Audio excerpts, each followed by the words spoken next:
ദൈവത്തിന്റെ പരിശുദ്ധ നാമം വാഴ്ത്തപ്പെടുമാറാകട്ടെ. ഈ ഓൺലൈൻ ബൈബിൾ സ്റ്റഡിയിലേക്ക് കടന്നു വന്നിരിക്കുന്ന എല്ലാവർക്കും യേശുക്രിസ്തുവിന്റെ നാമത്തിൽ സ്നേഹവന്ദനം ആദ്യമായി അറിയിക്കുന്നു. നമുക്ക് പ്രാർത്ഥനയോട് ദൈവമുഖത്തേക്ക് നോക്കാം.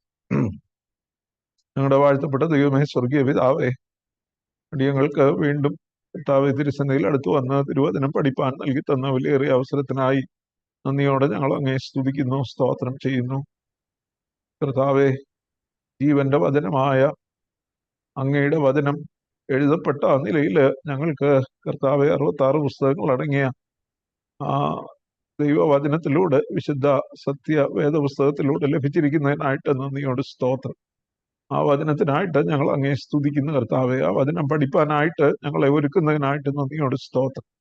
കർത്താവെ, ആ വചനം പഠിക്കുമ്പോൾ അതിന്റെ എഴുത്തുകാരനായ ദൈവത്തിന്റെ പരിശുദ്ധാത്മാവ് തന്നെ ഞങ്ങളുടെ ഹൃദയ കണ്ണുകളെ പ്രകാശിപ്പിക്കുകയും വചനത്തിന്റെ ആഴങ്ങളിലേക്ക് കടന്നു ചെല്ലുവാൻ ഞങ്ങളെ ഒരുക്കുകയും ചെയ്യണമേ. അവിടുത്തെ നാമം മഹത്വപ്പെടുവാൻ, അങ്ങയുടെ വചനം ഗ്രഹിച്ച് അതിനെ അനുസരിപ്പാൻ, അങ്ങനെ അങ്ങയുടെ നാമത്തെ മഹത്വപ്പെടുത്തുവാൻ അടിയങ്ങളെ സഹായിക്കണം. കുറവുകളെ ക്ഷമിക്കണം. സർവശക്തനായ, നിത്യനായ, പരിശുദ്ധനായ, സർവജ്ഞാനിയായ ദൈവത്തിന് സകല മഹത്വവും അടിയങ്ങൾ അർപ്പിക്കുന്നു. കുറവുകളെ ക്ഷമിച്ചാട്ട് അടിയനെയും ശക്തീകരിക്കണം, ശുദ്ധീകരിക്കണം. ഹൃദയത്തിന് ശുദ്ധിയും അതിരത്തിന് ശക്തിയും നൽകി അങ്ങനെ മഹത്വപ്പെടുത്തുവാനായിട്ട് ഒരുക്കണം. കുറവുകളെയൊക്കെ ക്ഷമിക്കണം കർത്താവ്. ഓൺലൈനായും അല്ലാതെയും ചേർന്ന് വന്നിരിക്കുന്ന എല്ലാവരെയും കർത്താവ് ഒരുക്കിക്കാട്ട്, ബലപ്പെടുത്തിക്കാട്ട്. മഹത്വം തിരുമേനി മാത്രം എടുക്കണം. യേശുക്രിസ്തുവിന്റെ നാമത്തിൽ അപേക്ഷിക്കുന്നു. കൃപയുണ്ടായി കേൾക്കുമാറാകണമേ. ആമേൻ. ദൈവനാമത്തിന് മഹത്വം ഉണ്ടാകട്ടെ. അപ്പോസ്തലനായ പൗലോസ് തീമോഥെയോസിന് എഴുതിയ 2-ാം ലേഖനം 2-ാം അധ്യായം അതിന്റെ ആദ്യത്തെ ഒരു വാക്യം നമ്മൾ ചിന്തിച്ചു കഴിഞ്ഞു. 2-ാമത്തെ വാക്യത്തിന്റെ ചില ഭാഗങ്ങളൂടെ നമ്മൾ കഴിഞ്ഞ ബുധനാഴ്ച കഴിഞ്ഞ എപ്പിസോഡിൽ നാം ഒരുമിച്ച് ചിന്തിക്കുകയുണ്ടായി. എൻ്റെ മകനെ ക്രിസ്തുയേശുവിലുള്ള കൃപയാൽ ശക്തിപ്പെടുക എന്ന് പൗലോസ് അപ്പോസ്തലൻ തീമോഥെയോസിനോട് പറയുന്ന ഭാഗമാണ് നാം ഒരുമിച്ച് ചിന്തിച്ചത്. 2-ാമത്തെ വാക്യം, നീ പല സാക്ഷികളുടെ മുമ്പാകെ എന്നോട് കേട്ടതെല്ലാം മറ്റുള്ളവരെ ഉപദേശിപ്പാൻ സമർത്ഥരായ വിശ്വസ്ത മനുഷ്യരെ ഫലമേൽപ്പിക്കും. And the things you have heard from me in the presence of many witnesses entrust to reliable men who will also be qualified to teach others, അല്ലെങ്കിൽ who are apt to teach others. And the things you have heard from me in the presence of many witnesses, പല സാക്ഷികളുടെ മുമ്പാകെ നീ എന്നോട് കേട്ടതെല്ലാം മറ്റുള്ളവരെ ഉപദേശിപ്പാൻ സമർത്ഥരായ വിശ്വസ്ത മനുഷ്യരെ ഫലമേൽപ്പിക്കുക. ഇവിടെ പൗലോസ് അപ്പോസ്തലൻ തീമോഥെയോസിനോട് പറയുന്നത്, ആ തീമോഥെയോസ് അനേക പ്രാവശ്യം പൗലോസിന്റെ പ്രസംഗങ്ങളും ബൈബിൾ ക്ലാസ്സുകളും ഒക്കെ ധാരാളം കേട്ടിട്ടുള്ള വ്യക്തിയാണ്. അപ്പോസ്തലനായ പൗലോസിന്റെ 1-ാമത്തെ മിഷണറി യാത്രയിൽ പൗലോസ് ലുസ്ത്രയിൽ ചെന്ന നാൾ മുതൽ ലുസ്ത്രക്കാരനായ തീമോഥെയോസ് പൗലോസിന്റെ പ്രസംഗങ്ങളും പൗലോസ് അനുഭവിച്ച കഷ്ടതകളും എല്ലാം കാണുകയും കേൾക്കുകയും ചെയ്ത വ്യക്തിയാണ്. പ്രത്യേകിച്ചും 2-ാമത്തെ മിഷണറി യാത്രയിലാണ് വീണ്ടും പൗലോസ് ലുസ്ത്രയിൽ ചെല്ലുമ്പോഴാണ് തീമോഥെയോസിനെ തന്റെ ടീമില് ഒരംഗമായിട്ട് ചേർക്കുന്നത്. അപ്പോൾ അന്ന് മുതൽ പൗലോസിന്റെ കൂടെ നടന്ന് പൗലോസിന്റെ എല്ലാ പ്രവർത്തനങ്ങളിലും, ഏതെല്ലാം സ്ഥലങ്ങളിൽ പൗലോസ് സുവിശേഷം അറിയിച്ചിട്ടുണ്ടോ, സുവിശേഷം പ്രസംഗിച്ചിട്ടുണ്ടോ, അവിടെ മിക്കവാറും എല്ലാ സ്ഥലങ്ങളിലും തീമോഥെയോസ് പൗലോസ് പഠിപ്പിക്കുന്നതും പൗലോസ് പ്രസംഗിക്കുന്നതും കേട്ടിട്ടുണ്ട്. അതുകൊണ്ടാണ് പറയുന്നത്, നീ പല സാക്ഷികളുടെ മുമ്പാകെ എന്നോട് കേട്ടതല്ല. അപ്പോ ധാരാളം പ്രാവശ്യം പൗലോസ് പ്രസംഗിക്കുന്നതും പൗലോസിന്റെ ഉപദേശങ്ങളും കേട്ടിട്ടുണ്ട്. മാത്രവുമല്ല, തീമോഥെയോസിനെ ഒരു ശുശ്രൂഷകനായിട്ട് നിയോഗിക്കുമ്പോൾ പൗലോസ് അപ്പോസ്തലൻ തീമോഥെയോസിന് പറഞ്ഞു കൊടുത്തിട്ടുള്ളതായിട്ടുള്ള ആ ഉപദേശ സംഹിതകൾ, അല്ലെങ്കിൽ ദ ബോഡി ഓഫ് ട്രൂത്ത്, സത്യ വിശ്വാസത്തെ സംബന്ധിച്ചുള്ള അനേകം ഉപദേശങ്ങൾ, അതും നീ മറ്റുള്ളവരെ ഫലമേൽപ്പിക്കുവാനായിട്ടാണ് ഇവിടെ തീമോഥെയോസിനോട് ആവശ്യപ്പെടുന്നത്. ഇംഗ്ലീഷിൽ പറയുന്നു, entrust to reliable men who are qualified or apt to teach others. മറ്റുള്ളവരെ പഠിപ്പിക്കുവാൻ സമർത്ഥരായ, അല്ലെങ്കിൽ മറ്റുള്ളവരെ പഠിപ്പിക്കുവാൻ കഴിവുള്ള വിശ്വസ്ത മനുഷ്യരെ ഫലമേൽപ്പിക്കും. അപ്പോ ദൈവവചനം ഫലമേൽപ്പിക്കുവാൻ ഉള്ള പ്രധാന യോഗ്യത എന്താണ്? വിശ്വസ്തതയാണ്. Faithful men, reliable men. വിശ്വസ്തത, അതായത് സത്യസന്ധമായി ദൈവവചന സത്യങ്ങളെ പഠിപ്പിക്കുവാൻ സമർത്ഥരായ മനുഷ്യരെ ഫലമേൽപ്പിക്കണം. ഒന്ന്, ഒരു സമർത്ഥരായ മാത്രം പോരാ, ഒരു നല്ല പേഴ്സണാലിറ്റി ഉണ്ടാകണമെന്നോ, സ്മാർട്ട് ആകണമെന്നോ, അല്ലെങ്കിൽ നല്ല വാഗ്മികളായിരിക്കണമെന്നോ, അല്ലെങ്കിൽ നല്ല അഡ്മിനിസ്ട്രേറ്റീവ് പവർ, അധികാരത്തിന്റെ സ്വരമുള്ളവരായിരിക്കണമെന്നോ ഒന്നുമല്ല പറയുന്നത്. ദൈവവചനം ആരെയാണ് ഫലമേൽപ്പിക്കേണ്ടത്? വിശ്വസ്തരായ മനുഷ്യരെ. മാത്രമല്ല, അവരെ പഠിപ്പിക്കുവാൻ കഴിവുള്ളവരുമായിരിക്കണം. They are apt or qualified to teach others. ഈ പഠിപ്പിക്കുവാനുള്ള കഴിവും സാമർഥ്യവും ഒക്കെ ദൈവം തരുന്നൊരു കൃപ മാത്രമാണ്. ആ കൃപയിൽ ആശ്രയിച്ച് പഠിപ്പിക്കുവാനായിട്ട് കഴിയും. എന്നാൽ വിശ്വസ്തത എന്നുള്ളത് ഇവിടെ എടുത്തു പറയത്തക്ക കാര്യമാണ്. Faithfulness to the Lord and his word. ദൈവത്തോടും അവന്റെ വചനത്തോടുമുള്ള വിശ്വസ്തത. ഒന്നാമത്, ദൈവവചനത്തോട് ഒരു മനുഷ്യന് വിശ്വസ്തനായിരിക്കണമെങ്കിൽ അവന് ദൈവത്തോട് വിശ്വസ്തനായിരിക്കണം. ദൈവത്തോടുള്ള വിശ്വസ്തതയിൽ നിന്നും സ്നേഹത്തിൽ നിന്നുമാണ് ദൈവവചനം വിശ്വസ്തമായി കൈകാര്യം ചെയ്യുവാനായിട്ട് കഴിയുന്നത്. ദൈവത്തോട് സ്നേഹമില്ലാത്ത ഒരുവൻ ദൈവവചനത്തെ കൈകാര്യം ചെയ്യുമ്പോൾ അവൻ സ്വന്തം താല്പര്യങ്ങൾക്കും സ്വന്തം ലാഭങ്ങൾക്കും അനുസരിച്ച് ആ വചനത്തെ കൈകാര്യം ചെയ്യും. ദൈവത്തോടുള്ള വിശ്വസ്തത. അപ്പോ ഒന്നാമത്തെ കാര്യം, ദൈവത്തോടുള്ള വിശ്വസ്തത എന്ന് പറയുമ്പോൾ പ്രാർത്ഥനയിൽ ഓർത്തതുപോലെ ദൈവവചനത്തിന്റെ യഥാർത്ഥ എഴുത്തുകാരൻ എന്ന് പറയുന്നത് ദൈവത്തിന്റെ പരിശുദ്ധാത്മാവ് തന്നെ. പ്രവചനം ഒരിക്കലും മനുഷ്യന്റെ ഇഷ്ടത്താൽ വന്നതല്ല, ദൈവകൽപ്പനയാൽ മനുഷ്യർ പരിശുദ്ധാത്മ നിയോഗം പ്രാപിച്ചിട്ട് സംസാരിച്ചത് അത്രേ. 2 പത്രോസ് 1-ാം-അധ്യായത്തിന്റെ 21-ാമത്തെ വാക്യം. അപ്പോ ദൈവകൽപ്പനയാൽ മനുഷ്യർ പരിശുദ്ധാത്മ നിയോഗം പ്രാപിച്ചു. as if they are commissioned by the Holy Spirit. അവരെ ദൈവത്തിന്റെ പരിശുദ്ധാത്മാവ് നിയോഗിച്ച് പറയിപ്പിച്ചത്, എഴുതിച്ചതാണ് അവര് ദൈവവചനമായിട്ട് നമ്മുടെ കയ്യിൽ ലഭിക്കുവാനായിട്ട് ഇടയായത്. അപ്പോ പഠിക്കുകയും പഠിപ്പിക്കുകയും ഒക്കെ ചെയ്യുമ്പോൾ ഒന്നാമത്തെ കാര്യം, ഒരു കത്ത് നമ്മൾ എഴുതുമ്പോൾ ആ കത്തിൽ എഴുതുന്ന വ്യക്തിക്ക് ഒരു ഉദ്ദേശമുണ്ട്. ഈ കത്ത് വായിക്കുന്ന ആളുകൾ ഇന്ന കാര്യങ്ങളൊക്കെ മനസ്സിലാക്കണം. അപ്പൊ എഴുതുന്ന ആളിന്റെ ഉദ്ദേശത്തിനാണ് പരമപ്രാധാന്യം, അല്ലേ? അത് തന്നെയാണ് ദൈവവചനത്തെ സംബന്ധിച്ച്. ദൈവവചനം നാം പഠിക്കുകയും പഠിപ്പിക്കുകയും ചെയ്യുമ്പോൾ ഓതേഴ്സ് ഇന്റൻഷൻ, ഈ എഴുത്തുകാരന്റെ ലക്ഷ്യം എന്താണെന്നുള്ളതാണ് നാം മനസ്സിലാക്കുന്നത്. എഴുത്തുകാരൻ ആരാ? പൗലോസും പത്രോസും യോഹന്നാനും, അല്ലേ, യെശയ്യാവും ഇരമ്യാവും ഒക്കെ എഴുതിയെങ്കിലും അതിന്റെ യഥാർത്ഥ എഴുത്തുകാരൻ പരിശുദ്ധാത്മാവ് തന്നെ. അപ്പൊ പരിശുദ്ധാത്മാവ് നമ്മെ പഠിപ്പിക്കുന്ന കാര്യങ്ങൾ, പരിശുദ്ധാത്മാവ് നമ്മുടെ ഹൃദയത്തിൽ പ്രകാശിപ്പിക്കുന്ന കാര്യങ്ങൾ മാത്രമേ നമുക്ക് ദൈവവചനമായി മറ്റുള്ളവരോട് വിശദീകരിച്ചു കൊടുക്കുവാൻ, വ്യാഖ്യാനിച്ചു കൊടുക്കുവാനായിട്ട് കഴിയുകയുള്ളൂ. അതുകൊണ്ട് ദൈവവചന വ്യാഖ്യാനത്തിന്റെ ഏറ്റവും അടിസ്ഥാന തത്വം എന്ന് പറയുന്നത്, മോസ്റ്റ് ഇമ്പോർട്ടൻറ്റ് പ്രിൻസിപ്പിൾ എന്ന് പറയുന്നത്, we should understand author's intention. എഴുത്തുകാരന്റെ ലക്ഷ്യം എന്തായിരിക്കും എന്ന് മനസ്സിലാക്കണം. പരിശുദ്ധാത്മാവ് ചെയ്യുന്ന എന്താ? പരിശുദ്ധാത്മാവിന്റെ പ്രധാനപ്പെട്ട ജോലി, പരിശുദ്ധാത്മാവ് പുത്രനെ മഹത്വപ്പെടുത്തും, പിതാവിനെ മഹത്വപ്പെടുത്തും. കർത്താവ് പറഞ്ഞു, പരിശുദ്ധാത്മാവ് വന്ന്, അല്ലേ, പരിശുദ്ധാത്മാവ് പിതാവിനെയും പുത്രനെയും മഹത്വപ്പെടും. അപ്പൊ ഇതിൻ്റെ അകത്ത് ദൈവവചനത്തിൽ എഴുതിയിരിക്കുന്ന എല്ലാറ്റിൻ്റെയും ഉദ്ദേശം പിതാവും പുത്രനും ദൈവം മഹത്വപ്പെടണം എന്നുള്ളതാണ്. അപ്പൊ ആ ദൈവം മഹത്വപ്പെടണം, ദൈവനാമം മഹത്വപ്പെടണം എന്നുള്ള ഉദ്ദേശത്തോട് മാത്രമായിരിക്കണം ദൈവവചനം നാം പഠിക്കുകയും പഠിപ്പിക്കുകയും ചെയ്യേണ്ടത്. ഇപ്പൊ ഓതേഴ്സ് ഇന്റൻഷൻ അതിന് വളരെ, അതായത് ഒന്നാമത്തെ കാര്യം, നമ്മുടെ ആരോടാണ്, വിശ്വസ്തത ആരോടാണെന്നുള്ളത്. ഇപ്പൊ നമുക്ക് ചില പ്രത്യയ ശാസ്ത്രങ്ങളോട്, വിശ്വാസ സംഹിതകളോട് കൂറുള്ളവര് വേദോസ്തം വായിച്ചാൽ അവര് ആ വെളിച്ചത്തിൽ മാത്രമേ വേദോസ്തത്തെ വ്യാഖ്യാനിക്കത്തുള്ളൂ. അതുകൊണ്ടാ ലിബറേഷൻ തിയോളജി, വിമോചന ദൈവശാസ്ത്രം എന്ന് പറയുന്നതൊക്കെ ഉണ്ടായത്, അല്ലേ? വിപ്ലവത്തോട് ആഭിമുഖ്യമുള്ളവര് വേദോസ്തം വായിച്ചപ്പം വേദോസ്തത്തിലെ ദൈവം വിപ്ലവകാരിയായ ദൈവത്തെയാണ് അവര് കണ്ടത്.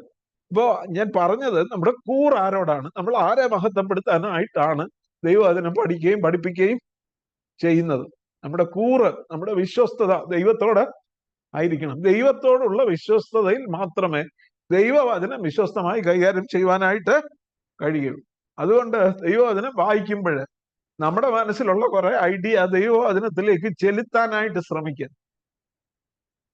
പലപ്പോഴും ഞാൻ എന്തേലും ഒരു കാര്യം ന്യായീകരിക്കാൻ വേണ്ടി വേദപുസ്തകത്തിലെ ചില വാക്യങ്ങൾ കണ്ടുപിടിച്ച് അതിനെ വ്യാഖ്യാനിക്കാനായിട്ട് ശ്രമിക്കുമ്പോൾ ഞാൻ എൻ്റെ ഐഡിയ വേദപുസ്തകത്തിലേക്ക് അല്ലെങ്കിൽ ആ ടെക്സ്റ്റിലേക്ക് കൊടുക്കുക ചെയ്യും. ചിലർ പല ഉപദേശങ്ങളും സ്ഥാപിക്കാൻ ശ്രമിക്കുന്നവർ ചെയ്യുന്നൊരു വലിയ തെറ്റതാണ്. ഇംഗ്ലീഷിൽ പറയും they are reading into the text. അവർ ആ ടെക്സ്റ്റിലേക്ക് ഒരു വേദഭാഗം എടുത്തേച്ച് അവരുടെ ഉദ്ദേശ ലക്ഷ്യങ്ങൾ സ്ഥാപിക്കുവാൻ വേണ്ടി, ഒന്നുകിൽ അവരുടെ സഭയുടെ ഉപദേശമായിരിക്കും, അല്ലെങ്കിൽ അവർ വിശ്വസിക്കുന്ന പ്രത്യയശാസ്ത്രമോ തത്വസംഹിതയോ ന്യായീകരിക്കാൻ വേണ്ടി അവരൊരു വേദഭാഗം കണ്ടെത്തും. എന്നാൽ നാം പ്രധാനമായിട്ട് മനസ്സിലാക്കേണ്ടത് ദൈവത്തിന്റെ പരിശുദ്ധാത്മാവ് ആ ഭാഗത്ത് നിന്ന് അത് വായിക്കുന്നവരെ എന്ത് മനസ്സിലാക്കണം എന്നുള്ള ഉദ്ദേശത്തോടാണോ അത് എഴുതിയത്, ആ ഉദ്ദേശം നമുക്ക് ലഭിക്കണം. അതുകൊണ്ട് ദൈവത്തിന്റെ പരിശുദ്ധാത്മാവിന്റെ സഹായം എപ്പോഴും ആവശ്യപ്പെട്ടുകൊണ്ട് വേണം ദൈവവചനം പഠിക്കുകയും പഠിപ്പിക്കുകയും ചെയ്യും. നമ്മുടെ കൂറ് ദൈവവചനത്തോടായിരിക്കണം. മാത്രമല്ല, മറ്റൊരു ഇമ്പോർട്ടൻറ്റ് പ്രിൻസിപ്പിൾ എന്ന് പറയുന്നത് ഒരു ഭാഗം എടുത്ത് മാത്രം പറയരുത്. ഒരു വാക്യം എടുത്തൊരു ഉപദേശം സ്ഥാപിക്കാനായിട്ട് ശ്രമിക്കരുത്. What the whole Bible teaches about it, വേദപുസ്തകം ആകമാനം എന്താണ് ആ വിഷയത്തെക്കുറിച്ച് പറയുന്നത് എന്നുള്ളത് നാം എപ്പോഴും ശ്രദ്ധിക്കണം.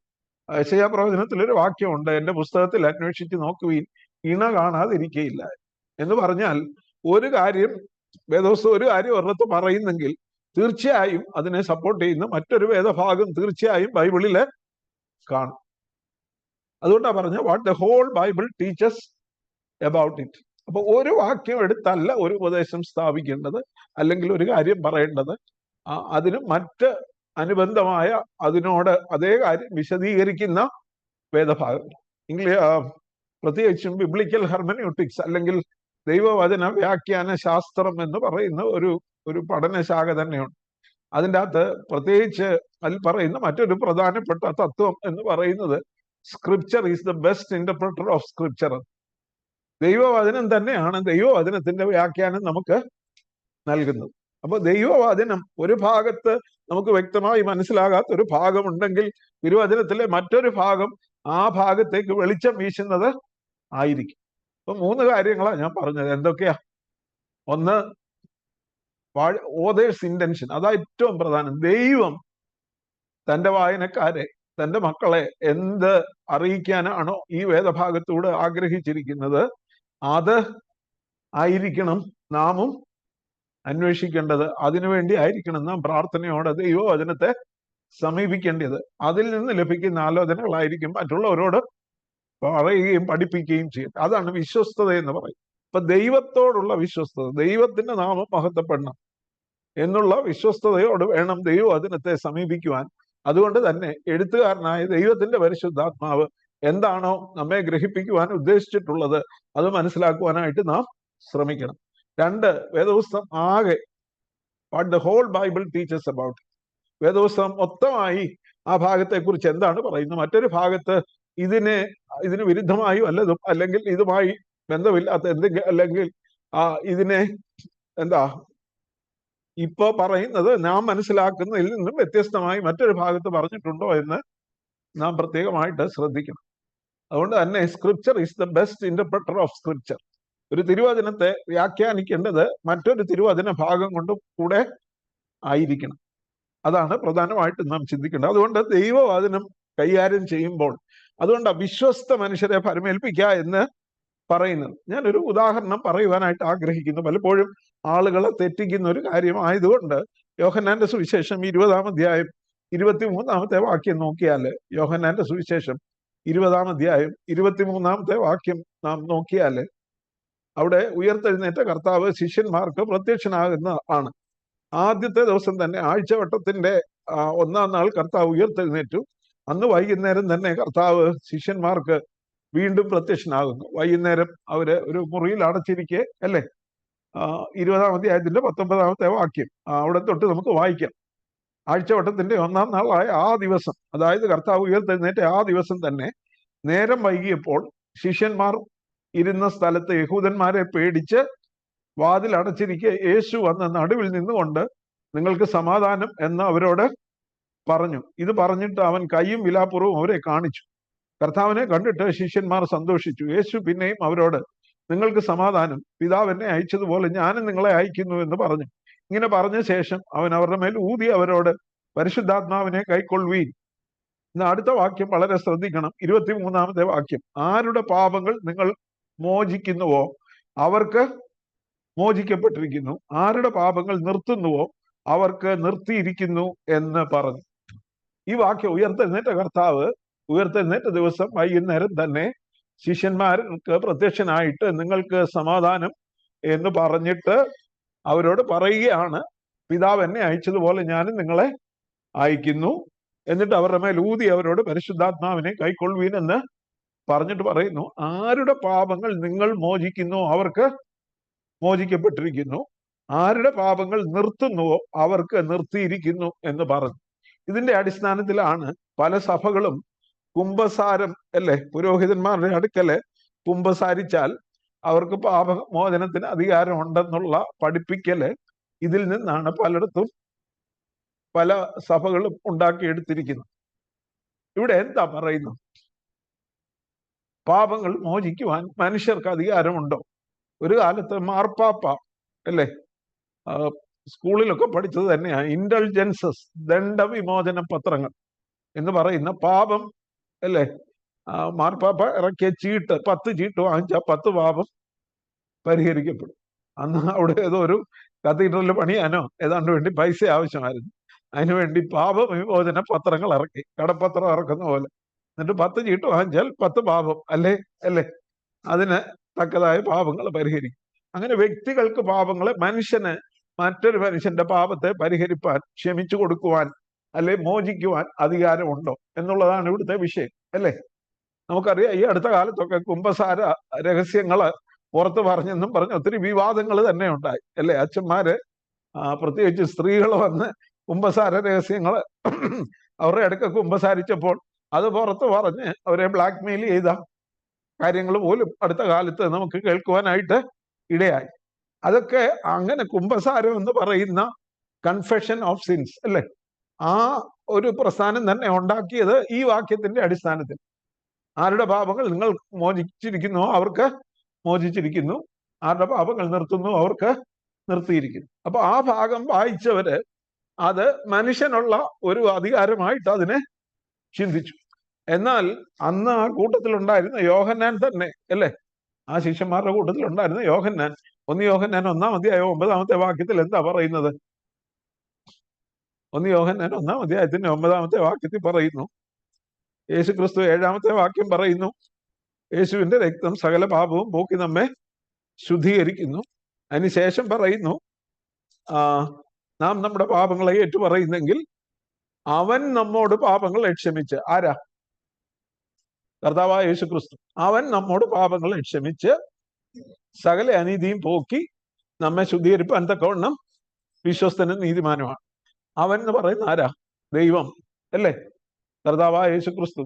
അവൻ നമ്മുടെ പാപങ്ങളെ ക്ഷമിച്ച് സകല അനീതിയും പോക്കി. അപ്പൊ ആരുടെ അടുക്കല ഏറ്റു പറയേണ്ടത്? ദൈവസന്നിധിയില്ല, മനുഷ്യരോടല്ല, ദൈവത്തോട് പാപങ്ങൾ ഏറ്റുപറയണം. മനുഷ്യന് പാപങ്ങളെ മോചിപ്പാനുള്ള അധികാരം ഇല്ല. തന്നെയല്ല, അപ്പോസ്തല പ്രവൃത്തി 10-ാം അധ്യായത്തിൽ പറയുന്നുണ്ട്, അവനിൽ വിശ്വസിക്കുന്ന ഏവർക്കും അവന്റെ നാമം മൂലം പാപങ്ങളുടെ മോചനം എന്ന വീണ്ടെടുപ്പ് ഉണ്ട്. അപ്പോസ്തല പ്രവൃത്തി 10-ാം അധ്യായത്തിന്റെ 43-44 വാക്യങ്ങൾ കാണുന്നു. Everyone who believes in him receives forgiveness of sins through his name. അവനിൽ വിശ്വസിക്കുന്ന ഏവനും അവന്റെ നാമം മൂലം പാപങ്ങളുടെ മോചനം എന്ന വീണ്ടെടുപ്പുണ്ട്. അപ്പൊ മാത്രവുമല്ല, ഇവിടെ മനസ്സിലാക്കേണ്ട ഒരു കാര്യം, ഈ വേദഭാഗം നാം മനസ്സിലാക്കണമെങ്കിൽ ഇതിന്റെ തൊട്ട് മുകളിലുള്ള 2 വാക്യങ്ങളിലൂടെ നാം മനസ്സിലാക്കിയെങ്കിലേ പറ്റത്തുള്ളൂ. തൊട്ട് മുകളിലുള്ള 2 വാക്യങ്ങൾ എന്ന് പറയുന്നത്, നിങ്ങൾക്ക് സമാധാനം, പിതാവ് എന്നെ അയച്ചതുപോലെ ഞാൻ നിങ്ങളെ അയക്കുന്നു, ആകയാൽ പരിശുദ്ധാത്മാവിനെ കൈക്കൊള്ളുവീൻ. ഇപ്പൊ പരിശുദ്ധാത്മാവിന്റെ പ്രവർത്തനത്തില് ഉള്ള ഏറ്റവും പ്രധാന പ്രവർത്തനമാണ് ഒരു വ്യക്തിക്ക് പാപത്തെക്കുറിച്ചും നീതിയെക്കുറിച്ചും ന്യായവിധിയെക്കുറിച്ചും ബോധം വരുത്തുക എന്നുള്ള പരിശുദ്ധാത്മാവിന്റെ പ്രവർത്തനമാണ്. അതായത് ഞാൻ അല്ലെങ്കിൽ ഈ അപ്പോസ്തലന്മാർ അല്ലെങ്കിൽ ഒരു സുവിശേഷകൻ മറ്റൊരാളോട് സുവിശേഷം അറിയിക്കുമ്പോൾ പരിശുദ്ധാത്മാവ് അല്ലേ, ഇവരെ പരിശുദ്ധാത്മ പ്രേരിതരായിട്ടാണ് സുവിശേഷം അറിയിക്കാനായിട്ട് പോകുന്നത് അല്ലേ. കർത്താവ് ഉയർത്തെഴുന്നേറ്റ കർത്താവ് പറഞ്ഞു, നിങ്ങൾക്ക് സമാധാനം, എൻ്റെ പിതാവ് എന്നെ അയച്ചതുപോലെ ഞാനും നിങ്ങളെ അയക്കുന്നു. അയക്കുമ്പം അവർക്ക് കൊടുത്ത പരിശുദ്ധാത്മാവ് അല്ലെ, പരിശുദ്ധാത്മാവിനെ കൈക്കൊള്ളുവീനെന്ന് അവരോട് പറഞ്ഞു. ആ കൈക്കൊണ്ട വ്യക്തികൾ പോയി സുവിശേഷം അറിയിക്കുമ്പോൾ മറ്റൊരു വ്യക്തിയുടെ ഹൃദയം തുറക്കുന്നത് ഇവര് പരിശുദ്ധാത്മാവിൽ ദൈവത്തിന്റെ വചനം പറയുമ്പോഴാണ്. അതുകൊണ്ടാണ് ഇവിടെ പറയുന്നത്, ആരുടെ പാപങ്ങൾ നിങ്ങൾ മോചിച്ചിരിക്കുന്നു അവർക്ക് മോചിക്കപ്പെട്ടിരിക്കുന്നു, ആരുടെ പാപങ്ങൾ നിർത്തുന്നു അവർക്ക് നിർത്തിയിരിക്കുന്നു എന്ന് പറയുന്നതിന്റെ കാരണം ഇതാണ്.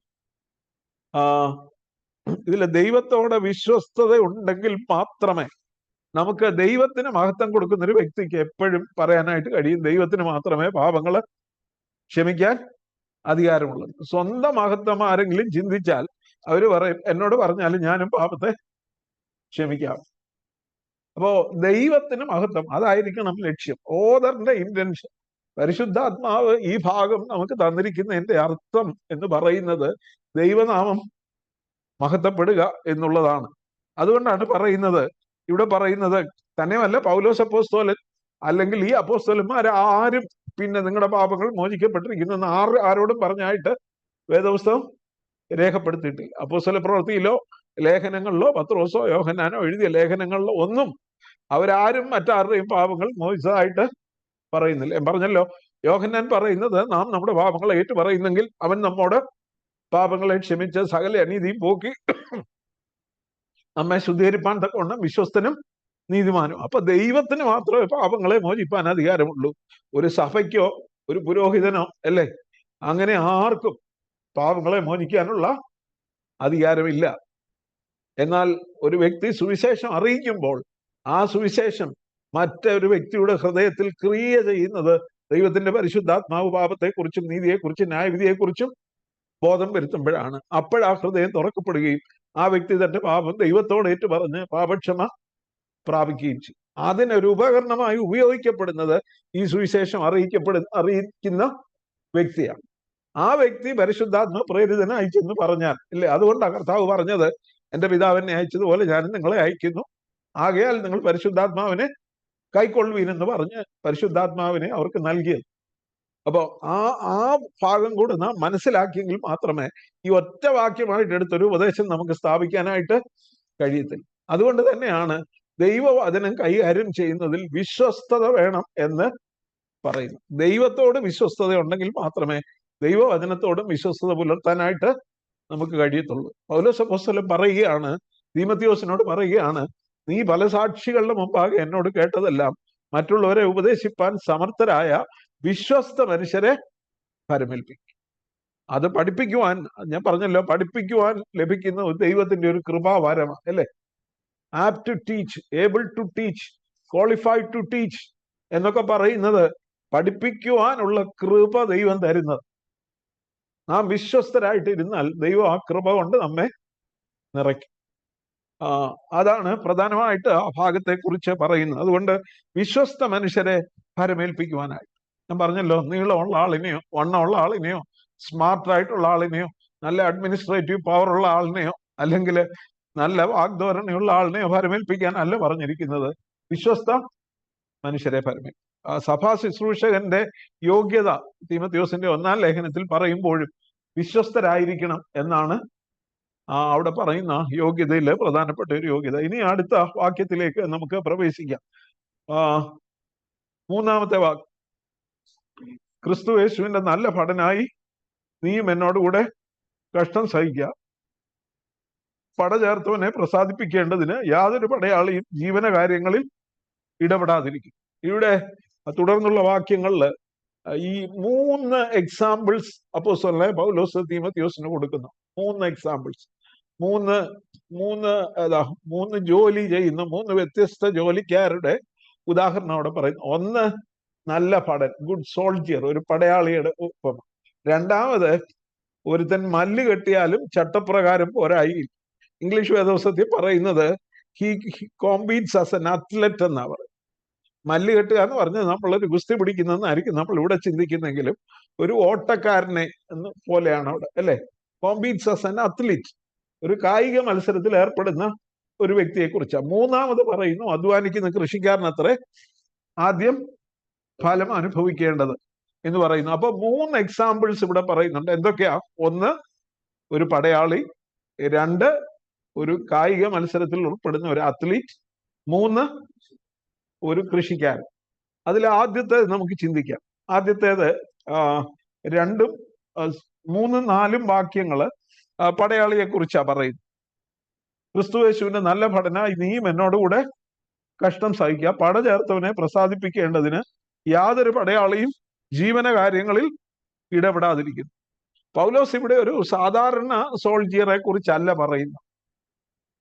പിന്നെ എങ്ങനെ? നല്ല ഭടനെ കുറിച്ച്, ഗുഡ് സോൾജിയർ, അല്ലെ? ഇംഗ്ലീഷിൽ പറയുന്നത് endure hardship with us as a good soldier of Jesus Christ.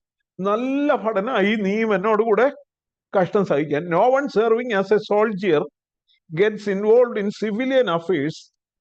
He wants to please his commanding officer. മലയാളത്തിൽ പറയുന്നത് പട ചേർത്തവനെ പ്രസാദിപ്പിക്കേണ്ടതിന് യാതൊരു പടയാളിയും ജീവനകാര്യങ്ങളിൽ ഇടപെടാതിരിക്കുന്നു. എന്തുകൊണ്ടാണ് ഇവിടെ ഒരു പടയാളിയുടെ ഉപമാനം ഉപയോഗിച്ചിരിക്കുന്നത്? ഒരു പടയാളിയുടെ എക്സാമ്പിൾ ഇവിടെ ഉപയോഗിച്ചിരിക്കുന്നു. ഒരു ശുശ്രൂഷകനെ സംബന്ധിച്ച്, ഒരു വിശ്വാസിയെ സംബന്ധിച്ച്, അവൻ എപ്പോഴും ഒരു he's in A battle ground, അല്ലെ? ഒരു ബാറ്റിൽ ഫീൽഡില്, അവനൊരു വലിയ പോർക്കളത്തില്, അല്ലെ? പോർക്കളത്തിൽ നാം പൊരുതുക, ധീരരായി യേശുവിൻ നാമം അതേന്തി. അനേക പാട്ടുകൾ തന്നെ മലയാളത്തിലുണ്ട്. നല്ല പോരാട്ടം പോരാടി ഓട്ടം ഓടുക. അപ്പോ ഒരു പോർക്കളത്തിലാണ്, ഒരു സ്പിരിച്വൽ ബാറ്റിലുണ്ട്. പ്രത്യേകിച്ചും ഒരു ഡെഡിക്കേറ്റഡ് ക്രിസ്ത്യൻ, ഒരു സമർപ്പിക്കപ്പെട്ട ക്രിസ്ത്യാനി, he's involve in a spiritual battle. ഒരു വിശ്വാസിക്ക് പ്രധാനമായിട്ടും 3 ശത്രുക്കളാവും, അല്ലേ? ഒരുതൻ ദൈവത്തോട് ചേർന്ന് കഴിയുമ്പം അവന് 3 ശത്രുക്കളാവുള്ളത്. എന്തൊക്കെയാ? ഒന്ന്, പിശാച് തന്നെയാ മെയിൻ ശത്രു, അല്ലേ? നമ്മുടെ ആരെ വിഴുങ്ങേണ്ടു എന്ന് അറിയാതെ തിരഞ്ഞ് ചുറ്റി നടക്കുന്ന, അല്ലെ, ആർച്ച് റൈവൽ എന്ന് പറയുന്നത്, മുഖ്യ എതിരാളി എന്ന് പറയുന്നത് പിശാച്. ഒരു വിശ്വാസിയെ എങ്ങനെ തെറ്റിക്കണം, അവന്റെ ജീവിതത്തെ എങ്ങനെ കുട്ടിച്ചോറാക്കണം എന്ന് തിരഞ്ഞ് നടക്കുന്നതായിട്ടുള്ള പിശാച്. 2, ലോകം, അല്ലെ? യാക്കോബിന്റെ ലേഖനത്തിൽ പറയുന്നു, ലോകത്തിന്റെ സ്നേഹിതനാകുവാൻ ആഗ്രഹിക്കുന്നവനെല്ലാം ദൈവത്തിന്റെ ശത്രുവായിട്ട് തീരും. അപ്പോ നമ്മള് ദൈവത്തിന്റെ ശത്രു ആകുന്നത് എങ്ങനെയാ? ദൈവത്തെ എതിർക്കുന്നതിന്റെ കൂടെ കൂടുമ്പോഴാണ്, അല്ലെ? ഈ ലോകം ദൈവത്തെ എതിർക്കുന്നതാണ്. അവിടെയാണ് വിശ്വാസിക്ക് എപ്പോഴും ഒരു സ്റ്റാൻഡ് എടുക്കേണ്ടതായിട്ട് വരും. ഈ ലോകവും അതിന്റെ, അല്ല, സിസ്റ്റവും. ലോകം എന്ന് പറയുമ്പം ഈ ലോകത്തെ നയിക്കുന്ന ഒരു ക്രമമുണ്ടല്ലോ, അല്ലെ?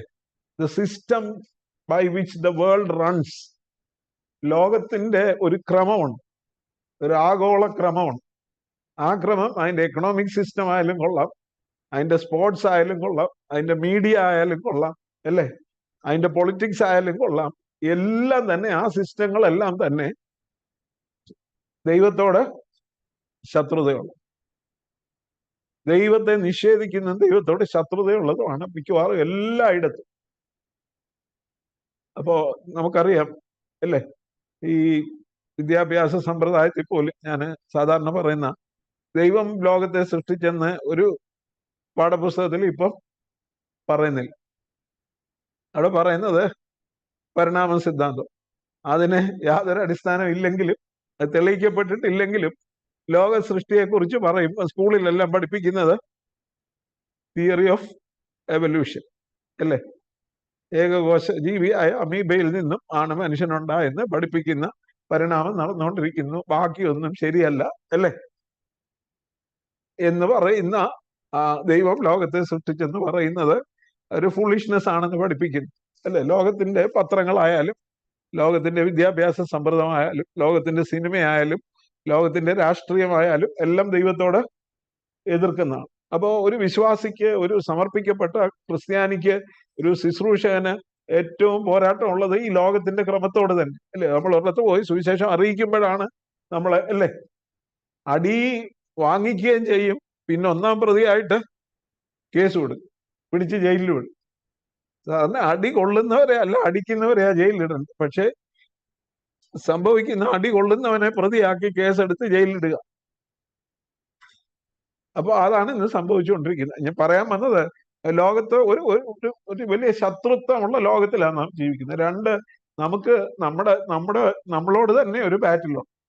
നമ്മുടെ ഈ ശരീരം തന്നെ ഒരു ബാറ്റിൽ ഗ്രൗണ്ട് അല്ലേ.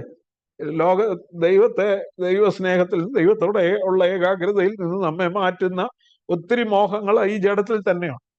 അപ്പൊ ഈ മൂന്ന് ശത്രുക്കളോടും നാം യുദ്ധം ചെയ്യണം. എന്നാൽ ഈ യുദ്ധത്തില് നമുക്ക് കഷ്ടതയുണ്ട്. പ്രത്യേകിച്ചും ഒരു ശുശ്രൂഷകൻ ശത്രുവിന്റെ കയ്യിലിരിക്കുന്ന ചില അടിമകളെ മോചിപ്പിക്കാനായിട്ട് ചെല്ലുന്നെന്നിരിക്കട്ടെ, ഏറ്റവും കൂടുതൽ ആക്രമണം നേരിടേണ്ടി വരുന്ന ആർക്കായിരിക്കും? ശത്രുവിന്റെ കയ്യിലിരിക്കുന്ന അടിമകളെ മോചിപ്പിക്കാൻ ചെല്ലുന്ന പടയാളിക്കായിരിക്കും അല്ലേ. ഇപ്പൊ കഴിഞ്ഞ ദിവസം തന്നെ ഞാൻ അതിന്റെ രാഷ്ട്രീയം ഒന്നും പറയല്ലെങ്കിൽ ഗാസായിലെ അല്ലെ 4 തടവുകാരെ മോചിപ്പിക്കാൻ വേണ്ടി വലിയൊരു യുദ്ധം തന്നെ നടത്തേണ്ടതായിട്ടുണ്ട്. അപ്പോ ഒരു തടവുകാരെ, ശത്രുവിന്റെ, പിശാചിന്റെ കയ്യിലിരിക്കുന്ന ജീവിതങ്ങൾ മോചിപ്പിക്കപ്പെടണമെന്നുണ്ടെങ്കിൽ എന്തോ വേണം? ശത്രു കണ്ടമാനം ശരിക്കും ആ വ്യക്തിയെ ആക്രമിക്കും അല്ലേ. അതുകൊണ്ട് സഭാ ശുശ്രൂഷകര്, സുവിശേഷം പ്രസംഗിക്കുന്നവരും സുവിശേഷം അറിയിക്കുന്നവരും ഒത്തിരി വിജിലന്റ് ആയിട്ടിരിക്കണം. അവർക്കാണ് ഏറ്റവും കൂടുതൽ ആക്രമണം നേരിടേണ്ടി വരും. പ്രത്യേകിച്ച് മുന്നണി പോരാളിക്കാ വെട്ടുകൊള്ളുന്ന കൂടും അല്ലെ, ഒരു പടയുടെ മുന്നേ നിൽക്കുന്ന ആള്.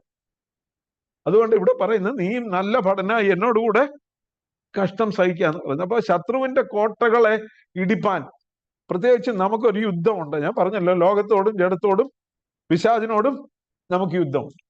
എന്നാ വേദപുസ്തകം പറയുന്നു, 2 കൊരിന്ത്യർ 10-ാം അധ്യായത്തിന്റെ 3 മുതൽ 5 വരെയുള്ള വാക്യങ്ങൾ നോക്കിയാട്ട്. 2 കൊരിന്ത്യർ 10-ന്റെ 3 മുതൽ 5 വരെയുള്ള വാക്യം.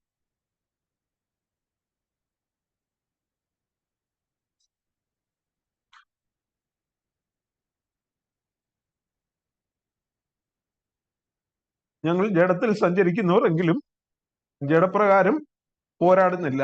ഞങ്ങളുടെ പോരിന്റെ ആയുധങ്ങളോ ജഡീകങ്ങളല്ല, കോട്ടകളെ ഇടിപ്പാൻ ദൈവസന്നിധിയിൽ ശക്തിയുള്ളവ തന്നെ അല്ലേ. ഞങ്ങളുടെ പോരിന്റെ ആയുധങ്ങൾ ജഡീകങ്ങളല്ല. സോ എന്തുവാ, the weapons of our battle are not fleshly അല്ലേ. നമ്മൾ ഉപയോഗിക്കുന്ന ആയുധങ്ങൾ തോക്കോ വാളോ കത്തിയോ ഒന്നും അല്ല. ഈ യുദ്ധത്തിൽ പിശാചിനെ നേരിടുമ്പോൾ അല്ലേ, പ്രത്യേകിച്ച് അദൃശ്യനായ ഒരു ശത്രുവിനെയാണ് നാം നേരിടുമ്പോൾ നമുക്ക് അടിയോ ഇടിയോ വാളോ വെട്ടോത്തിയോ ബോംബോ അല്ലേ, പീരങ്കിയോ ടാങ്കോ ഒന്നുമല്ല. നമ്മുടെ പോരിന്റെ ആയുധങ്ങൾ ജഡീകങ്ങൾ അല്ല. പിന്നെ പറയുന്നു, ദൈവസന്നിധിയിൽ കോട്ടകളെ ഇടിപ്പാൻ ദൈവസന്നിധിയിൽ ശക്തിയുള്ളവ തന്നെ. പ്രത്യേകിച്ചും ഈ പിന്നെ അടിമകൾ എവിടെയാ കിടക്കുന്നത്? തടവുകാരെവിടെ കിടക്കുന്നത്? പിശാചിന്റെ ജയിലിലാ കിടക്കുന്നത്. പിശാജ് ഒരു വലിയ ഒരു കോട്ട ഉണ്ടാക്കിയിട്ടിരിക്കുക അല്ലേ. പിശാജ് വലിയൊരു കോട്ട ഉണ്ടാക്കിയിട്ടിരിക്കുക. ആ കോട്ടയ്ക്കകത്ത് ഇവരെ പിടിച്ചിട്ടിരിക്കുക. പിശാജിന്റെ കയ്യിലുള്ള അടിമകൾ എന്ന് പറയുന്നത് എല്ലാവരും പിശാജിന്റെ കോട്ടയ്ക്കുള്ളില. കോട്ട എന്ന് പറഞ്ഞാൽ എന്താ? പിശാജ് എന്തുവാ മനസ്സിൽ ഒരു കോട്ട കെട്ടി വെച്ചിരിക്കുക. നമ്മൾ 2 കൊരിന്ത്യർ 3-ാം അധ്യായം അല്ലേ,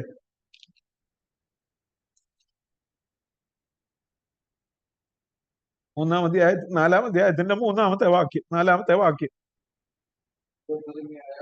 ദൈവപ്രതിമയായ ത്തിന്റെ പ്രകാശനം, ദൈവപ്രതിമയായ ക്രിസ്തുവിന്റെ തേജസ്സുള്ള സുവിശേഷത്തിന്റെ പ്രകാശനം ശോഭിക്കാതിരിപ്പാൻ ഈ ലോകത്തിന്റെ ദൈവം അവിശ്വാസികളുടെ മനസ്സ് കുരുടാക്കി. അപ്പൊ ഈ ലോകത്തിന്റെ ദൈവം ഒരു മനസ്സിൽ എല്ലാ മനസ്സുകളിലും ഒരു കോട്ട കെട്ടിയിട്ടിരിക്കുക. അവിടേക്ക് എന്തുവാ യേശു ക്രിസ്തുവിന്റെ സുവിശേഷത്തിന്റെ പ്രകാശം അങ്ങോട്ട് കടന്നു ചെല്ലാതിരിക്കുവാൻ പിശാച് ഒരു കോട്ട കെട്ടിയിട്ടിരിക്കും, അല്ലെങ്കിൽ കണ്ണ് കെട്ടിയിട്ടിരിക്കുക. അവിടേക്ക് സുവിശേഷത്തിന്റെ പ്രകാശം കടന്നു ചെല്ലുമ്പോൾ അല്ലേ, അത് കടന്നു ചെല്ലേണ്ടത് ബാറ്റിൽ ടാങ്ക് കൊണ്ട് ഇടിച്ചൊന്നുമല്ല. ഒരു വ്യക്തി രൂപാന്തരപ്പെടുന്നത് തോക്കുകൊണ്ടോ ബോംബ് കൊണ്ടോ വാക്കത്തി കൊണ്ടോ വെട്ടോത്തി കൊണ്ടോ അമ്പ് കൊണ്ടോ വില്ല് കൊണ്ടോ വാള് കൊണ്ടോ ഒന്നുമല്ല. അവിടേക്ക് കടന്നു ചെല്ലുന്ന ആയുധങ്ങൾ എന്ന് പറയുന്നത് അല്ലേ, ആ കോട്ടകളെ ഇടിപ്പാൻ ശക്തിയുള്ള ആയുധങ്ങളാണ്. ആ കോട്ട എങ്ങനെ ഇടിക്കുന്നു? ഒരു മനുഷ്യന്റെ മനസ്സിന്റെ കോട്ടയെ എങ്ങനെ ഇടിക്കാനായിട്ട് കഴിയുന്നു? എന്തോ ആയുധം വെച്ചാ ഇടിക്കുന്നു? നമ്മുടെ സാധു ഉപദേശങ്ങൾ കൊണ്ട് ഇടിക്കാൻ കഴിയുമോ? നമുക്ക് തന്നിരിക്കുന്ന വാളെന്ന് പറയുന്ന ഒന്നാമത് ദൈവത്തിന്റെ വചനമാണ്. ഈ ഫുൾ ആർമർ ഓഫ് ഗോഡ്, ദൈവത്തിന്റെ സർവായുധ വർഗത്തിൽ ഒരു സാധനം മാത്രമേ ആക്രമണത്തിന് ശത്രുവിനെതിരെ പ്രയോഗിക്കാൻ തന്നിട്ടുള്ളൂ, അത് വാളാണ് അല്ലേ. ബാക്കിയെല്ലാം ഡിഫൻസിനുള്ളതാ, ഒഫൻസിനൊന്നും തന്നിട്ട്. നീതി എന്ന കവചം, ഹെൽമെറ്റ് ഓഫ് സാൽവേഷൻ, രക്ഷ എന്ന ശിരസ്ത്രം അല്ലേ, പിന്നെ സത്യം അരയ്ക്ക് കെട്ടണം, ബെൽറ്റ് ആയിരിക്കണം, പിന്നെ വിശ്വാസം എന്ന പരിചയം എടുത്തുകൊണ്ട് നിൽക്കണം എന്നൊക്കെ പറഞ്ഞു. പക്ഷെ ഒരു ആയുധം മാത്രമേ തന്നിട്ടുള്ളൂ, അത് വചനം എന്ന ആത്മാവിന്റെ വാള. പിന്നെ തന്നിരിക്കുന്ന ഒരു ആയുധം എന്താ? പ്രാർത്ഥന. പ്രാർത്ഥനയിലൂടെ മാത്രമേ ഈ കോട്ടകളെ ഇടിപ്പാനായിട്ട് കഴിയത്തുള്ളൂ. അതുകൊണ്ട് നല്ല ഭടന്മാർ എപ്പോഴും ഈ രണ്ടായുധങ്ങൾ ഒരുപോലെ ഉപയോഗിക്കുന്നവരായി. അതുകൊണ്ടാണ് പറയുന്നത് നമ്മുടെ പോരിന്റെ ആയുധങ്ങളോ ജഡീയങ്ങളാണ്. പ്രാർത്ഥനയും ദൈവത്തിന്റെ വചനവും, ഇത് രണ്ടുമാണ് നമുക്ക് തന്നിരിക്കുന്ന ആയുധം എന്ന് പറയും. ദൈവത്തിന്റെ വചനം പ്രസംഗിക്കുക, പ്രാർത്ഥനയോടെ കടന്നു ചെല്ലുക, കോട്ടകളെ ഇടിക്കുക. ദൈവത്തിന്റെ പരിശുദ്ധാത്മാവ് ആ ഹൃദയങ്ങളിലെ കോട്ടകളെ അല്ലെ തകർക്കും. ഒടുവിൽ കർത്താവിലും അവന്റെ അമിത ബലത്തിലും ശക്തിപ്പെടുകയും. നമുക്ക് പോരാട്ടമുള്ളത് ജഡരക്തങ്ങളോടല്ല, വാഴ്ചകളോടും അധികാരങ്ങളോടും അന്ധകാരത്തിന്റെ ലോകാധിപതികളോടും സ്വർലോകത്തിലെ ദുഷ്ടാത്മസേനയോട്. സ്വർലോകത്തിലെ ഒരു ദുഷ്ടാത്മസേനയുടെ വ്യാപരിക്കുന്നു. അവര് കണ്ണു കെട്ടിയിട്ടിരിക്കുക, അവര് കോട്ട കെട്ടിയിട്ടിരിക്കുക. ആ കോട്ടകളെ ഇടിക്കണമെങ്കിൽ പ്രാർത്ഥനയാലും ദൈവവചനത്താലും മാത്രമേ കഴിയുള്ളൂ. അത് ജഡീയങ്ങളായിട്ടുള്ള ആയുധങ്ങളല്ല. അതുകൊണ്ട് ഒരു നല്ല പടയാളി എപ്പോഴും ഈ രണ്ട് ആയുധങ്ങളും പ്രയോഗിക്കുന്നവന് ആയിരിക്കണം. മാത്രമല്ല അവന്റെ ആത്യന്തിക ലക്ഷ്യം എന്താണ്? 4-ാമത്തെ വാക്യം പറയുന്നു, പട ചേർത്തവനെ പ്രസാദിപ്പിക്കണം. To please the commanding officer who enlisted him into the army of God. അല്ലെ, ദൈവത്തിന്റെ പടയിലേക്ക് നമ്മെ ചേർത്തവൻ ആരാ? കർത്താവായ യേശു ക്രിസ്തു. യോശുവയുടെ പുസ്തകം 5-ാം അധ്യായത്തില് എരിഹോ പിടിക്കുന്നതിന് മുമ്പായിട്ട് യോശുവയുടെ പുസ്തകം 5-ാം അധ്യായം 13 മുതൽ 15 വരെയുള്ള വാക്യം ഒന്ന് നോക്കാമോ? യോശുവയുടെ പുസ്തകം 5-ാം അധ്യായം 13 മുതൽ 15 വരെയുള്ള വാക്യം.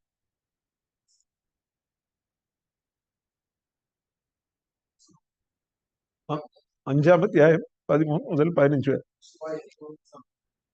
യോശുവ എരിഹോ പിടിക്കാൻ എരിഹോവിന് സമീപത്തിരിക്കുമ്പോൾ തല ഉയർത്തി നോക്കി,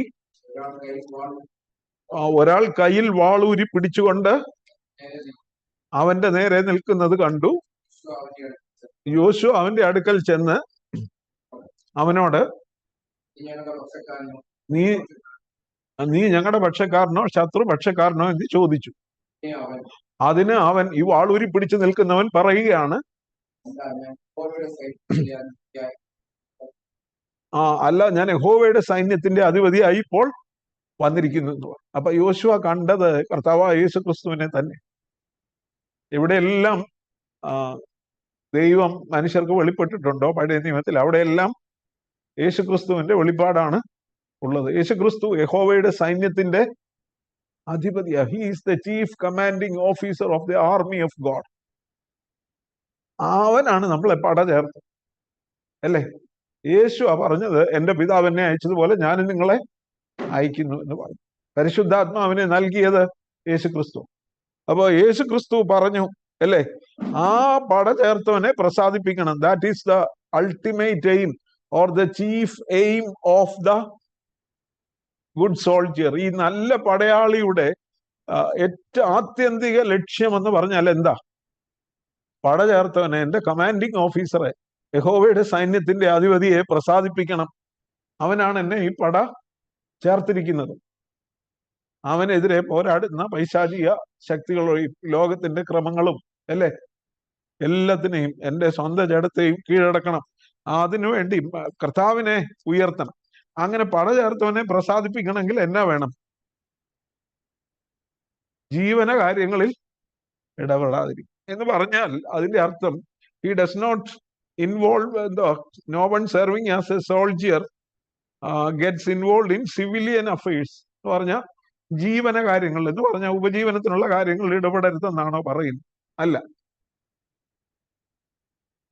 പൗലോസ് അപ്പോസ്തലനെ സംബന്ധിച്ചിടത്തോളം കഴിഞ്ഞ ദിവസവും അപ്പോസ്തലനെ പൗലോസിന്റെ ശുശ്രൂഷകളെ കുറിച്ചൊക്കെ പഠിച്ചപ്പോൾ പൗലോസ് പലയിടത്തും പറയുന്നുണ്ട്. പൗലോസ് കൊരിന്തിൽ ചെന്നപ്പം അവിടെ ആരുണ്ടായിരുന്നു? അക്വിലാവും പ്രിസ്കില്ലയും ഉണ്ടായിരുന്നു. അപ്പോസ്തല പ്രവൃത്തി 18-ാം അധ്യായത്തിൽ. അവരുടെ തൊഴിൽ കൂടാരപ്പണിയായിരുന്നു. പൗലോസിനും അറിയാവുന്ന തൊഴിൽ അതായിരുന്നുകൊണ്ട് അവരോടുകൂടെ താമസിച്ചുകൊണ്ട് തൊഴിലൊന്നാകൊണ്ട് അവരോടുകൂടെ താമസിച്ചു വേല ചെയ്തെന്നവർ. പൗലോസ് പിന്നെ പലയിടത്തും പറയുന്നുണ്ട്, ഞാൻ എൻ്റെ സ്വന്തം കൈകൊണ്ട് അധ്വാനിച്ചു, ഞാൻ നിങ്ങളെ ആരെയും ബുദ്ധിമുട്ടിച്ചില്ല, എനിക്കും എന്നോട് കൂടെയുള്ളവരുടെ ആവശ്യത്തിന് വേണ്ടി എൻ്റെ സ്വന്തം കൈകൊണ്ട് അധ്വാനിച്ചെന്ന് പറയുന്നു. അപ്പോ പൗലോസ് തൻ്റെ ചെലവ് നടക്കാൻ വേണ്ടി കൂടാരപ്പണി ചെയ്തിരുന്നു. അപ്പോ ജീവന കാര്യങ്ങൾ ഇടപെടാതിരിക്കുക എന്ന് പറഞ്ഞാൽ, എന്നാൽ സുവിശേഷം അറിയിക്കുവാൻ വേണ്ടിയാണ് ഈ ജോലി ചെയ്തത്. അപ്പൊ നമ്മൾ മനസ്സിലാക്കേണ്ട ഒരു കാര്യം, നമ്മൾ ഏത് ജോലി ചെയ്താലും, ഒരു അധ്യാപകനായിട്ടോ ഡോക്ടറായിട്ടോ നേഴ്സായിട്ടോ അല്ലയോ എഞ്ചിനീയർ ആയിട്ടോ കോൺട്രാക്ടറായിട്ടോ അല്ലേ, ഏത് ജോലി ചെയ്താലും അച്ഛനും ഉപദേശിയും മാത്രമൊന്നുമല്ല, എല്ലാവരും ആർക്ക് വേണ്ടിയാ ചെയ്യുന്നത്? നമ്മുടെ കമാൻഡിങ് ഓഫീസർക്ക് വേണ്ടിയാണ്. നമ്മുടെ കമാൻഡിങ് ഓഫീസർ കർത്താവായ യേശു ക്രിസ്തു തന്നെ. അവനെ പ്രസാദിപ്പിക്കാൻ വേണ്ടിയാണ് ഞാൻ ഈ ജോലി ചെയ്യുന്നത്. ഞാനിവിടെ ഒരു അധ്യാപകനായി, ഒരു ഡോക്ടറായി, ഒരു നേഴ്സായി, ഒരു മറ്റെന്തെങ്കിലും ജോലി ചെയ്യുന്നത് എൻ്റെ കർത്താവിനെ പ്രസാദിപ്പിക്കാനാണ് എന്നുള്ള ബോധ്യം എപ്പോഴും ഉണ്ടായിരിക്കണം. എന്നാൽ പലപ്പോഴും ഒത്തിരി സൈഡ് ബിസിനസ്സുകളിൽ, പ്രത്യേകിച്ചും ഫുൾ ടൈം സുവിശേഷ വേലയ്ക്ക് ഇറങ്ങി എന്ന് പറയുന്നവർ തന്നെ അല്ലയോ, റിയൽ എസ്റ്റേറ്റിന്റെ കച്ചവടക്കാരായി അല്ലേ, പല ബിസിനസ്സുകാരായിട്ട് തീരുന്നത് സുവിശേഷ വേലയ്ക്ക് ഒത്തിരി തടസ്സമായിട്ട് തീരും. അതുകൊണ്ടാണ് പറയുന്നത് പ്രസാദിപ്പിക്കേണ്ടത് പട ചേർത്തവനെയാണ് അല്ലേ. അതുകൊണ്ട് ജീവന കാര്യങ്ങൾ ഇടപെടാതിരിക്കുന്നു. ഇനി മൂന്നാമത് പറയുന്നത്, ആ പടയാളി ഒരു നല്ല പടയാളി ആയി തീരണമെങ്കിൽ എന്തോ വേണം? നീയും എന്നോടുകൂടെ കഷ്ടം സഹിക്കണം. Endure hardship as a good soldier of Jesus Christ. കഷ്ടം സഹിക്കുന്ന ഒരു പടയാളി. അതുകൂടെ അവിടെ പൗലോസ് അപ്പോസ്തലന് ഈ 2 തീമോഥെയോസ് 3-ാം അധ്യായത്തില് പറയുന്നുണ്ട്, 10-ാമത്തെ വാക്യം, നീയോ എൻ്റെ ഉപദേശം, നടപ്പ്, ഉദ്ദേശം, വിശ്വാസം, ദീർഘക്ഷമ, സ്നേഹം, സഹിഷ്ണുത എന്നിവയും അന്ത്യോക്യയിലും ഇക്കോന്യയിലും ലുസ്ത്രയിലും എനിക്ക് സംഭവിച്ച ഉപദ്രവവും കഷ്ടാനുഭവവും കണ്ടറിഞ്ഞിരിക്കുന്നു. ഞാൻ എന്തെല്ലാം ഉപദ്രവം സഹിച്ചു, അതിലെല്ലാറ്റിൽ നിന്നും കർത്താവ് എന്നെ വിടുവിച്ചു. എന്നാൽ ക്രിസ്തു യേശുവിൽ ഭക്തിയോടെ ജീവിപ്പാൻ മനസ്സുള്ളവർക്കെല്ലാം ഉപദ്രവം ഉണ്ടാകും. ഇവിടെ പറയുന്നു, പൗലോസ് വളരെ വ്യക്തമായിട്ട് തീമോഥെയോസിനെ ഓർപ്പിക്കുക. പൗലോസ് അനുഭവിച്ച ഈ കഷ്ടങ്ങളെല്ലാം അടുത്ത് നിന്ന് കണ്ട ഒരു വ്യക്തി ആരാ? തീമോഥെയോസ്. അന്ത്യോക്യയിലും അല്ലേ ഇക്കോന്യയിലും ലുസ്ത്രയിലും എനിക്ക് സംഭവിച്ച ഉപദ്രവം കഷ്ടാനുഭവം നീ കണ്ട് അറിഞ്ഞതാ. ലുസ്ത്രയിൽ വെച്ച് പൗലോസ് അപ്പോസ്തലനെ കല്ലെറിഞ്ഞു. ഒരു വട്ടം കല്ലേറ് കൊണ്ടെന്ന് പറയുന്ന അവിടെ കല്ലേറ് കൊണ്ടു മരിച്ചെന്ന് വിചാരിച്ച് അല്ലേ കാലെ പിടിച്ച് വലിച്ചുകൊണ്ട് കളയാനായിട്ട് ശ്രമിച്ചു. അപ്പോസ്തല പ്രവൃത്തി 13-14 അധ്യായങ്ങൾ വായിക്കുമ്പോൾ നമുക്ക് അറിയാനായിട്ട് കഴിയും. ലുസ്ത്രയിൽ വെച്ചാണ് സംഭവിക്കുന്നത്. അപ്പോ വളരെ ഉപദ്രവം സഹിച്ചു. പിന്നെ ഫിലിപ്പിയയിൽ വെച്ച് എന്താ സംഭവിച്ചു? വെളിച്ചപ്പാടത്തിയുടെ ഭൂതം ഇറക്കി കഴിഞ്ഞപ്പം അല്ലേ, വെളിച്ചപ്പാടത്തിയുടെ യജമാനന്മാർ പൗലോസിനും ശീലാസിനും എതിരെ തിരിഞ്ഞു. അവരെ പിടിച്ച് അധിപതികളുടെ അടുക്കൽ കൊണ്ടുപോയി. അധിപതികൾ അവരെ അടിക്കാനായിട്ട് കൽപ്പിച്ചു. അവരെ വളരെ അടുപ്പിച്ച ശേഷം അകത്തെ തടവിലാക്കി. അവിടെ വെച്ചാണ് അവർ പാട്ട് പാടുകയും ഭൂകമ്പം ഉണ്ടാകുകയും കാരാഗ്രഹ പ്രമാണിയും കുടുംബവും രക്ഷിക്കപ്പെടുകയും ചെയ്യുന്നത്. അപ്പോ വളരെ അടി കൊണ്ടിട്ട് കാലാമത്തിലിട്ട് പൂട്ടി ഫിലിപ്പയിലായിരുന്നു അല്ലേ. അതുമൊക്കെ ഈ തീമോഥെയോസ് കണ്ടതാ. ലുസ്ത്രയിൽ വെച്ച് കല്ലേറ് കൊണ്ടത് കണ്ടതാ. പിന്നെ പല ഉപദ്രവങ്ങളെ കുറിച്ച്, പൗലോസിന്റെ കഷ്ടതകളെ കുറിച്ച്, യെരുശലേമിൽ വെച്ചും പൗലോസിന് എതിരെ യഹൂദന്മാര് അല്ലേ അവനെ അടിച്ചു കൊല്ലാനായിട്ട് ശ്രമിക്കുമ്പോഴാണ് സഹസ്രാധിപൻ വന്ന് പൗലോസിനെ അവിടുന്ന് പിടിച്ചോണ്ട് പോകുന്നത്. അപ്പൊ ഈ ഉപദ്രവം എല്ലാം കണ്ടത് പൗലോസ് 2 കൊരിന്ത്യർ 11-ാം അധ്യായത്തില് പറയുന്നുണ്ട്. എന്താ? ഞാൻ പലവട്ടം പട്ടിണി, ശീതം, നഗ്നത, ഉറക്കളിപ്പ്, അല്ലേ, കടലിലെ ആപത്ത്, കള്ളന്മാരാലുള്ള ആപത്ത്, അല്ലേ, ആ ആ കാട്ടിലെ ആപത്ത്, കടലിലെ ആപത്ത്, അല്ലേ, എല്ലാം കണ്ടു. പിന്നെ ഒരു വട്ടം കോലിനാൽ അടി കൊണ്ടു, ഒന്ന് കുറെ 40 അടി 5 വട്ടം കൊണ്ടു, അല്ലേ. അങ്ങനെ പലതവണ എന്താ ഉപദ്രവം സഹിച്ചതിനെ കുറിച്ച്, കഷ്ടം സഹിച്ചതിനെ കുറിച്ച് പൗലോസിനെ പറയുവാനായിട്ട്. അപ്പോ സുവിശേഷം അറിയിക്കുമ്പോൾ ഒരു വ്യക്തിക്ക് വളരെ കഷ്ടം അനുഭവിക്കേണ്ടി വരും. ഏതെങ്കിലും പടയാളി ഒരു യുദ്ധത്തില് എനിക്കിവിടെ വലിയ തണുപ്പാന്നും പറഞ്ഞ് യുദ്ധത്തിൽ നിന്ന് ഇട്ടേച്ചു പോകുന്നു. നമ്മുടെ കാർഗിൽ വാറിന്റെ സമയത്ത്, അല്ലേ, സമുദ്രനിരപ്പിൽ എത്രയോ അടി ഉയരത്തിൽ, പ്രത്യേകിച്ചും, അല്ലേ, എത്രയോ അടി ഉയരത്തില് വളരെ എന്തുവാ ശരീരം ഉറഞ്ഞു പോകുന്ന തണുപ്പിലാണ് പടയാളികളെ യുദ്ധത്തിന് നിൽക്കുന്നത്. അല്ലെങ്കിൽ അവിടെ ഒരു പോസ്റ്റ് ഗാർഡ് ചെയ്തു. ഇവിടെ യുദ്ധം ചെയ്യാൻ പറ്റുകയല്ലെന്ന് പറയുമോ? ഇല്ല. അതുകൊണ്ടാ പറയുന്നത്, പടയാളി ഒരിക്കലും യുദ്ധം കണ്ട് തിരിഞ്ഞോടുന്നവനല്ല, അല്ലെ, കഷ്ടം സഹിച്ച് മുന്നേറുന്നവനാണ് നല്ല പടയാളി. അതുകൊണ്ട് പറയുന്നു, നീയും എന്നോടുകൂടെ നല്ല ഭടനായി കഷ്ടം സഹിക്കുക, പട ചേർത്തവനെ പ്രസാദിപ്പിക്കണം. ഇന്ന് പൗലോസ് അപ്പോസ്തലന്റെ ജീവിതത്തിൽ പൗലോസ് പറയുന്ന ഒരു ഉദാഹരണം, 3 ഉദാഹരണങ്ങളുണ്ട്. അതിൽ ഒരെണ്ണം മാത്രമേ നാം ഇന്ന് കണ്ടുള്ളൂ. 2 എണ്ണം കൂടെ, ഒരു അത്ലീറ്റിനെ കുറിച്ചും ഒരു കൃഷിക്കാരനെ കുറിച്ചും അടുത്ത ദിവസം നമുക്ക് ചിന്തിക്കാം. ഇന്ന് കണ്ടതുപോലെ കർത്താവ് യേശുക്രിസ്തുവിന്റെ നല്ല ഭടനായി കഷ്ടം സഹിപ്പാൻ, സുവിശേഷത്തിന് വേണ്ടി സമർപ്പിക്കപ്പെടുവാൻ, പട ചേർത്തവനെ പ്രസാദിപ്പിക്കുവാൻ നമുക്ക് വേണ്ടി കഷ്ടം സഹിച്ചു. പൗലോസ് അതുകൊണ്ടാണ് പറയുന്നത്, ക്രിസ്തുവിന്റെ കഷ്ടങ്ങളിൽ കുറവായുള്ളത് അവന്റെ സഭയ്ക്ക് വേണ്ടി ഞാൻ എൻ്റെ ശരീരത്തിൽ പൂരിപ്പിക്കുന്നു എന്ന് പറഞ്ഞാൽ, ക്രിസ്തുവിന്റെ കഷ്ടങ്ങളിൽ എന്തെങ്കിലും കുറവുണ്ടെന്നല്ല.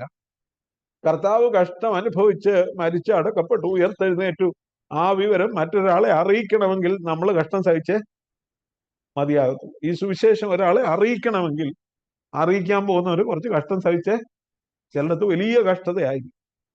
അത് പൗലോസ് അപ്പോസ്തലൻ തന്റെ ശരീരത്തിൽ പൂരിപ്പിച്ചു. അതുകൊണ്ട് തീമത്തിയോസിനോട്, ഇത് കണ്ടറിഞ്ഞ തീമത്തിയോസിനോട് പറയുവാനായിട്ട് കഴിഞ്ഞു, ക്രിസ്തുയേശുവിന്റെ നല്ല ഭടനായി നീയും എന്നോടുകൂടെ കഷ്ടം സഹിക്കും. നമുക്കും ആ ഒരു സമർപ്പണത്തോടെ ദൈവസന്നിധിയിലേക്ക് അടുത്തു വരാം. അതിന് ദൈവത്തിന്റെ പരിശുദ്ധാത്മാവ് നമ്മെ സഹായിക്കട്ടെ.